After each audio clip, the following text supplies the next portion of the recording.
কেউ কথা রাখেনি। ৩৩ বছর কাটলো, কেউ কথা রাখেনি। ছেলেবেলায় এক গোষ্ঠী তার আগমনী গান হঠাৎ থামিয়ে বলেছিল, শুক্লা দ্বাদশীর দিন অন্তরাটুকু শুনিয়া যাবে।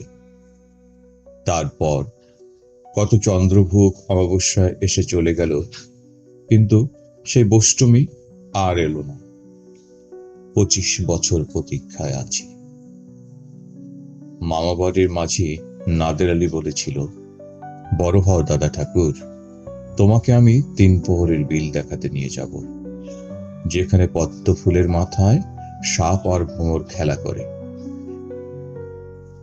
নাদের আলী, আমি আর কত বড় হব? আমার মাথা এই ঘরের ছাদ ফুঁড়ে আকাশ স্পর্শ করলে তারপর তুমি আমার ৩ প্রহরের বিল দেখাবে? একটাও রয়্যাল গুলি কিনতে পারিনি কখনো। লাঠি রজেস দেখিয়ে দেখিয়ে চুষেছে লস্কর বাড়ির ছেলেরা। ভিখারির মতন চৌধুরীদের ঘেটে দাঁড়িয়ে দেখেছি ভেতরে রাস উৎসব। অবিরল রঙের ধারার মধ্যে সুবর্ণ কঙ্কন পরা ফর্সা রমণীরা কত রকম আমোদে হেসেছে। আমার দিকে তারা ফিরেও চায়। বাবা আমার কাঁধ ছুঁয়ে বলেছিলেন, দেখিস একদিন আমরাও। বাবা এখন অন্ধ। আমাদের দেখা হয়নি কিছুই।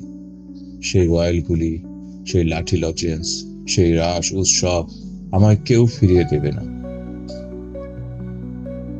বুকের মধ্যে সুগন্ধি রুমাল রেখে বরুণা বলেছিল, যেদিন আমায় সত্যিকারের ভালোবাসবে সেদিন আমার বুকেও এরকম আতরের গন্ধ হবে।